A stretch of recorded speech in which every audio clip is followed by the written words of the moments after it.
Mga kababayan, siguro nagtataka kayo bakit nakaplex ulit itong yan. Etong article na ito, etong post na ito sa Facebook page ng Kapuso Alliance, mga kababayan. Siguro nagtataka kayo kung bakit nakaplex ulit yan sa ating screen. Etong top 5 palusot daw ng TVJ fans pagka natatalo daw ang EAT. Dahil mga kababayan, yung pag-uusapan nating umpisa, relate po to dito sa nakapost na ito. Diba nabanggit dito na yun daw pong top 5 palusot daw po ng mga followers ng EAT, mga kababayan, ng Tito Vic and Joey.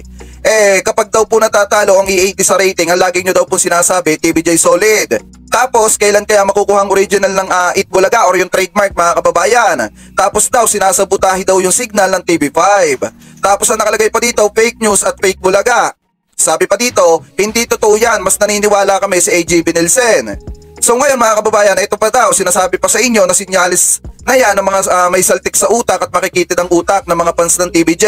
Pero may ugali din ng mga fans ng TVJ na umaalingasaw. Ang mga bunganga nila nag-iingay parang nasa palengke, palibasa ang toxic para silang ex-squatter na nakatira sa gilid ng ilog. Mga walang moto, arogante, mukhang pera, tigit sa lahat, pang kalye. Mga kababayan, siguro nagtataka kayo kung bakit natin binasa yan. Isa lang naman yung gusto nilang ipahiwatig dyan, mga kababayan. Nung isang araw pa natin dapat sabihin na sila nangunguna at pataas yung rating. Lalo na, number 1 po pagdating sa network, mga kababayan, etong GMA7 buhat nung nawala, etong ABS-CBN. So ngayon, mga kababayan, bakit ko nga ba ipinakita sa inyo yan?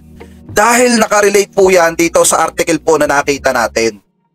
Na-post po, mga kababayan, ng Abante Una sa Balita. Kasi sabi dito, mga kababayan, eto diba, lagi nilang ipinagmamalaki na mataas yung rating. Pero, anong nangyari? Kasi ang nakalagay dito, anyari, GMA patok sa rating, bumagsak pa sa kita. Eto nga yung sinasabi ko, mga kababayan. Oo, importante ang rating, pero mas importante yung kinikita. Ano? Yung pang-rating, mapapakain ka ba nun? Syempre, hindi. Sumisimbolo lang yan, mga kababayan. Yung rating kasi sumisimbolo lang yon para makita kung gaano kalakas yung programa mo pagdating sa national TV. Since nga, mga kababayan, alam naman natin, balibaliktarin man natin yung mundo, pagdating talaga sa rating, mangunguna sila. Bakit? Kasi unang-una, yung kanilang mga transmitter, gaya ng sinasabi ko nung nakaraan pa, mga kababayan, na malakas po talaga. Kahit saan sulok ng Pilipinas kayo magpunta, malinaw ang GMA7. Compare dito sa TV5, mga kababayan, na talagang pahirapan po ang signal. Kaya nga ngayon, bumibili ang TV5 dito sa ABS-CBN ng another mga na transmitter, mga kababayan, para lumakas po yung signal ng TV5 sa mga susunod na henerasyon. So ngayon, anong nangyari? Eto, maraming masasaktan dito. Kasi, biruin nyo, ipinagmamalaki ng mga fan page. Tinitira tayo ng personal. Kung tutusin, mga kababayan, hindi tayo yung nagpaparinig. Sila yung nagpaparinig sa atin. Kasi kung hindi nila tayo tinitira ng personal, ikaw ba naman sabihan kang arugante? Mukhang money. Kung hindi sila, mga kababayan, nagpaparinig sa atin, hindi rin natin sila sasalpukin. Ngayon, medyo masakit sa kanila itong pag-uusapan natin. Kasi ang sabi dito, sa Abante Una sa Balita, anyari, GMA patok sa rating, bumagsak pa sa kita. Eto daw, bakit daw bumagsak, mga kababayan? So basahin natin to. Sabi po dito, bumagsak ng 52% ang tinubo ng GMA Network sa unang siyam na buwan ng 2023. Kahit pa nangunguna pa na ito sa ratings, mga kababayan. So 52%, ibig sabihin, mahigit kalahati. Sakit. Sabi pa dito, ayon sa disclosure ng TV Network sa Philippine Stock Exchange o yung tinatawag na PSE, 2.5 billion lamang ang tinubo ng GMA mula Enero hanggang Setyembre ngayong taon dahil bumagsak ang kita nito sa advertising. Biruin nyo, mga kababayan, usapang advertising. Kung sila nangunguna sa rating, bakit talo pa rin sila pagdating sa advertising? Yun po yung nakakapagtaka dyan. Kasi gaya nga, mga kababayan, ang sabi ko sa inyo, lagi ko naman sinasabi, kung ako isang negosyante at gusto kong magpa-advertise, hindi ko pagbabasihan yung dami na nanonood sa national TV. Ang isa rin sa pagbabasihan ko, mga kababayan, yung nanonood pagdating sa online. Kasi nga, mas marami ng mga tao nanonood sa online ngayon kaysa sa TV. Kasi mas madali na yung cellphone gamitin, isang click mo lang sa YouTube, makakapanood ka na. Hindi katulad, mga kababayan, na pupunta ka pa sa sala, bubuksan mo pa yung TV, tapos pag mahina pa yung signal, hindi ka pa makakapanood. Pagdating sa online mga kababayan, click mo lang yung YouTube, punta ka lang sa Facebook page ng Tito Vic and Joey, makakapanood ka na. So ngayon mga kababayan, kung ako isang negosyante, mas pipiliin ko pa rin mag-advertise dun sa isang programa na mas marami nanonood sa online kaysa sa national TV. Diba? So ngayon, pagpatuloy pa natin. Bagsak daw sila sa advertising. Sabi pa dito, nasa 12.7 billion na lamang ang iniulat na advertising revenue ng GMA ngayong taon na mas mababa ng 20% mga kababayan kumpara sa kinita nito sa parehong panahon noong 2022. Pihado mga kababayan, ang idadahilan nito mga taga-GMA na ito kung bakit bumabagsak yung kanilang kita mga kababayan is dahil nagkaroon nga ng politics issue nung 2022 mga kababayan, nung nakaraang taon. Pihado tayo, yan yung gagamiting estratehiya ng mga yan para masabing hindi sila lumalabas na mahina. Kasi nga naman, nung panahon ng kampanya, marami mga tumakbo sa posisyon ang nagpapa-advertise. Nga naman mga kababayan, dagdag kita nga yun, kaya mataas ang revenue nila or tinubo nila noong 2022. So yun yung idadahilan nila dito mga kababayan, kaya bumababa yung kita nila ngayon kasi tapos na nga yung eleksyon. So ngayon, bumaba daw ng 20%, etong kinita ng GMA7 mga kababayan or yung revenue nila kumpara daw po nung panahon nung 2022 or nung taong 2022 mga kababayan. Sabi pa dito, ito daw yung paliwanag. Ayan, paliwanag ng kumpanya nagbawas ng gasto sa mga advertiser dahil humihina na ang panggastos or paggastos ng mga consumer, sanhi ng inflation at mahal na interest rates. Yun yung sinasabi nila. Pero kung talagang maraming nagpapa-advertise sa kanila mga kababayan at talagang sila yung tinatangkilik ng mga advertiser, lalo na ng mga negosyante, hindi sila mga kababayan babagsak ng ganong kalaki. Pero inyo 52% tapos medyo lugi pa sila ng 20% or medyo bumaba pa sila ng 20% kung marami nagpapa-advertise sa kanila. Bakit yung TV5 mga kababayan, kung tutuusin, kung titingnan natin, di ba para sa kanila mahinang network, mababa, kakaunti ang mga nanonood, pero hindi naman nagre-reklamo or hindi naman nagiging issue sa kanila yung pagbaba ng kita. Ngayon na lang, sa kanila lang. Diba? Ngayon, ang idinadahilan nila, mataas daw po yung implementation at mahal daw po yung interest rates. Pero kung pagbabasihan natin kung marami talagang tumataknilik sa kanila, hindi nila po problemahin yan. Bakit nung panahon ng Tito Vic and Joey, nung nandyan pa, kababayan, nung nandito pa, sa GMA Network, hindi naman nila pinoproblema yung pagbagsak ng kita. Pero ngayon, talagang napakatindi. 52%.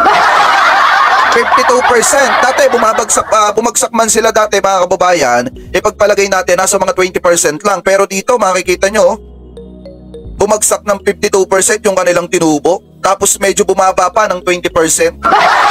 Pa? Sakit nun. Pagpatuloy pa natin, dahil lamang sa pagkakamali ng iba nadadama yung network. Kita nyo, nung ipinalabas yung tape bulaga mga kababayan, dun sa GMA7 na YouTube account, hindi na tinatangkilig gaano ng tao. Diba? Natatawa ako dun, Sir Jake. Nakakatawa talaga. Kaya Daniel Cruz, ay sabi pa dito, mga kababayan, basahin pa natin, ang tinatawag na consumer, yun daw yung spending, ang pangunahing nagpapagulong sa ekonomiya ng isang bansa. At ang mga kumpanya, produkto ay fast-moving consumer or yung goods and advertising client ng network mga kababayan.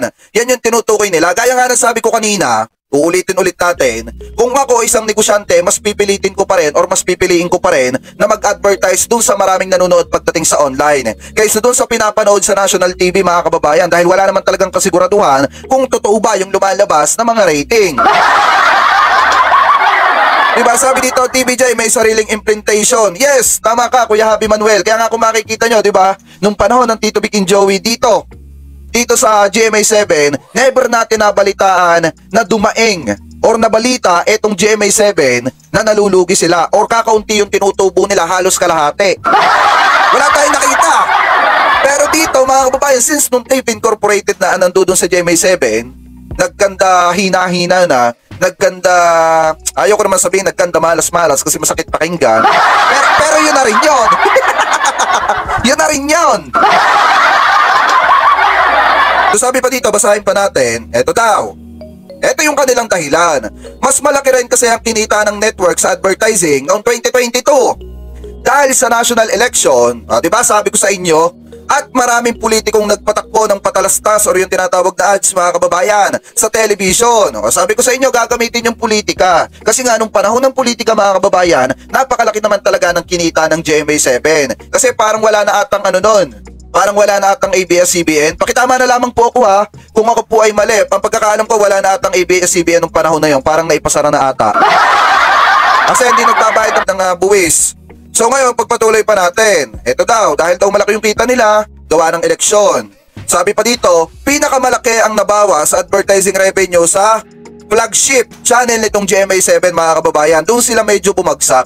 Doon sa flagship channel mga kababayan, doon sila humina.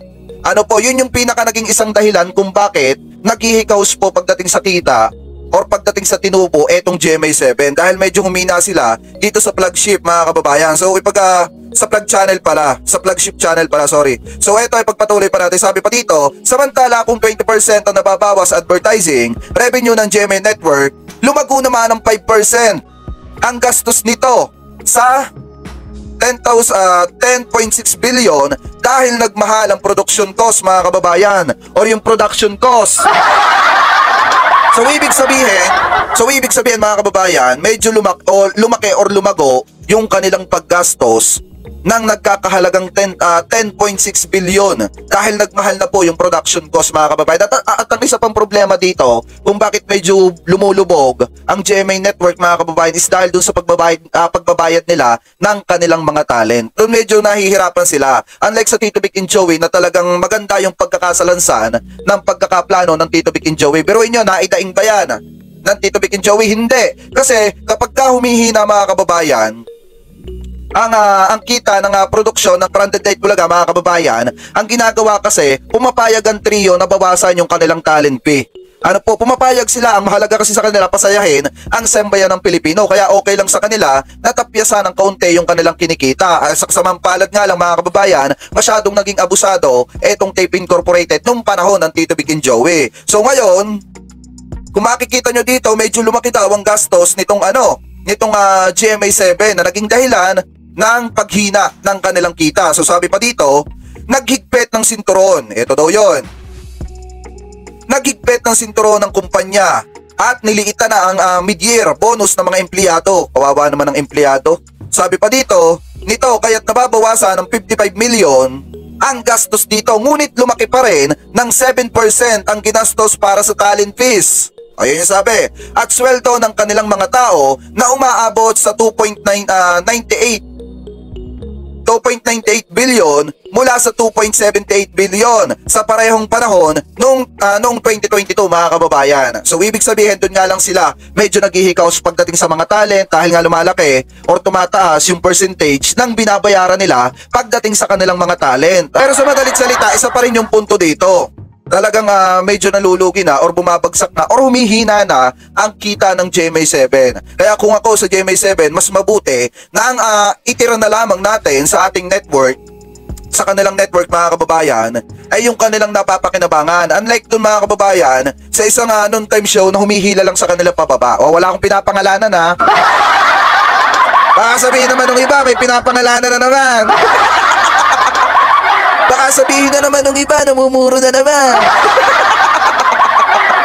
So ngayon mga kababayan, kayo ano pa masasabi ninyo dito? Kasi kung tatanungin nyo, much better piliin ng GMA Network yung mga programa na nagdudulot sa kanila o nagbibigay sa kanila ng malaking kita. Unlike dun sa mga programa or yung mga show, mga kababayan, na saglit na kumikita sila, hinihila pa sila pababa or nadadamay pa sila dun sa mababang tingin ng mga tao dito sa isang programa na nananatili sa kanila. Pero wala tayong pinapangalanan ha. Blind items na lang yon. Blind items na lang yon. Huwag na lang kayo maingay. Yun na sa atin mga kababayan. Kaya much better talaga para tumaas ang tubo nitong GMA Network, tanggalin na lang nila yung nagpapanggap na Itbulaga. Charot! So anyway mga kababayan, kung ano po ang komento ninyo, hingil po dito sa video ito, dito sa article na tinalakay po natin sa nangyaring pagbagsak ng GMA7 or paghina ng kanilang tinubo mga kababayan, comment nyo na lamang po sa ating comment section kung ano po yung masasabi ninyo. Dahil mga kababayan, ito yung isang patunay na kahit gaano kataas yung nakukuha mong rating, pagbagsak pa rin yung kita, parang wala ding silbi. Kaya much better mga kababayan, much better talaga na balance. Mataas yung rating, mataas din yung kinikita. Parang Tito Vic and Joey lang yan. Parang E80 lang yan. Mataas ang rating, ayos din yung kinikita.